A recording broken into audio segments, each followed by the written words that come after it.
اعوذ باللہ من الشیطان الرجیم، بسم اللہ الرحمن الرحیم۔ آج ہم بات کریں گے اپنے دور کی خلافت کی۔ ہم جس دور سے گزر رہے ہیں اس دور میں ابھی جو حال چل رہا ہے مسلمانوں کا، خاص کر کے ہمارے ملک پاکستان میں فرقہ واریت، دہشت گردی، اور جو اسلام کی بات کرتا ہے ہمارے حکمران یا تو اس کو قتل کروا دیتے ہیں یا اس کو غائب کروا دیتے ہیں یا پھر اس کے اوپر پابندی لگا دی جاتی۔ کیوں جی؟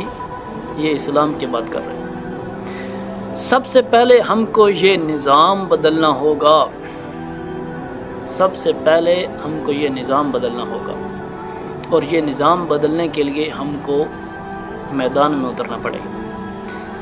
سب سے پہلے ہم کو چاہیے کہ ہم ایک منظم جماعت ایسی بنائیں جو فرقہ واریت سے پاک ہو، جو اپنی خواہشات یعنی اپنے لالچ سے پاک ہو، اس کا مقصد صرف دنیا کے اندر اللہ کا نظام قائم کرنا ہو، بس دوسرا کوئی مقصد نہ ہو۔ ایسی جماعت ہم کو بنانی پڑے گی، اور اس کے بعد ہم اس جماعت کے ذریعے محنت کریں گے، لوگوں کو دعوت دیں گے دین کی، ان کو بتائیں گے کہ یہ جو نظام ابھی چل رہا ہے، یہ جو ہمارے اوپر ابھی مسلط ہوئے ہیں ظالم حکمران، ان سے سوال کریں۔ جو علماء کرام چپ کر کے بیٹھے ہوئے ہیں ان کو چاہیے کہ وہ میدان میں نکلیں۔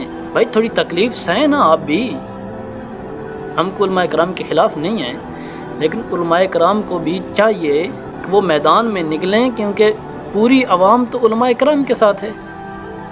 ان شرابیوں، ان زانیوں، ان بے حیاؤں اور فحاشوں کے ساتھ کیا ہے؟ بے حیائی تو ہیں۔ اور علماء کرام کہتے ہیں جی حکمران جو ابھی آپ کے اوپر جو طاقتور حکمران آ گیا ہے اس کے خلاف آپ نہیں بول سکتے۔ بھائی کیوں؟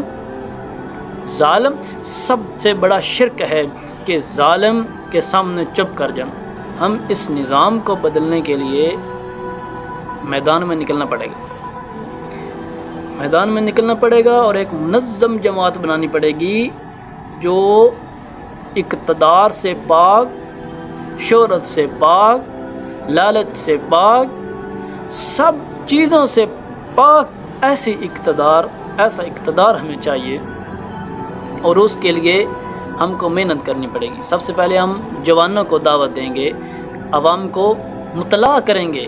ہر ایک بھائی کا فرض ہے یہ کہ عوام کو بتائے کہ ہمارے ساتھ یہ کیا ہو رہا ہے، اور اگر ہم نے یہ نظام ابھی بدلا نہیں، اگر اس نظام کے خلاف ہم نہیں نکلے تو اللہ نہ کرے کل ہمارا حال بھی وہی ہو سکتا ہے جو آج فلسطین میں۔ فلسطین کو فتح ہوگی انشاءاللہ العزیز، اور انشاءاللہ لازم ہوگی، کیونکہ فتح ہمیشہ اسلام کی ہوتی ہے۔ لیکن اب آج جو یہ ظالم حکمران چپ کر کے بیٹھے ہوئے ہیں، اور حکمران بھی اسلامی ممالک کے، ان سے آپ کیا امید کر سکتے ہیں؟ یہ جو آج فلسطین میں ہو رہا ہے، اگر اللہ نہ کرے یہ کل پاکستان کے ساتھ شروع ہو گیا تو آپ کا ساتھ کون دے گا؟ کوئی بھی نہیں دے گا جی۔ آپ کو بھول ہے، جو اسلامی کنٹری آج فلسطین کے لیے آواز نہیں اٹھا رہی کوئی بھی، تو وہ کیا کل آپ کے لیے کوئی آواز اٹھائے گی؟ بالکل نہیں، یہ آپ کی بھول ہے۔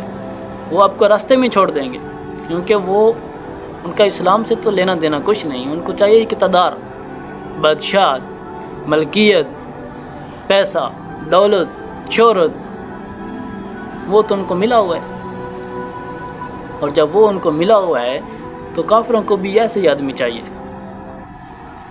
امریکہ اور اسرائیل کو بھی ایسے ہی آدمی چاہیے جو ان کے خلاف نہ جائیں، بلکہ ان کے اقتدار میں، ان کی صحبت میں رہ کر کام کریں۔ وہ ان کو پیسہ دیں گے، ان کو دولت دیں گے، ان کو شہرت دیں گے، ان کو دنیا میں مشہور کریں گے۔ تو اس لیے بھائیو، ہم کو چاہیے کہ ہم ہر نوجوان کو اس چیز سے مطلع کریں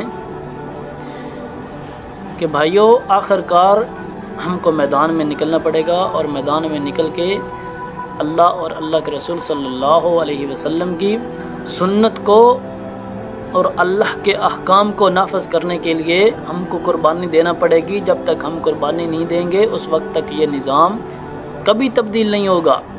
اس سے ظالم حکمران آئیں گے ہمارے اوپر. ابھی ہم کو یہ سوچنا پڑے گا، بلکہ فیصلہ کرنا پڑے گا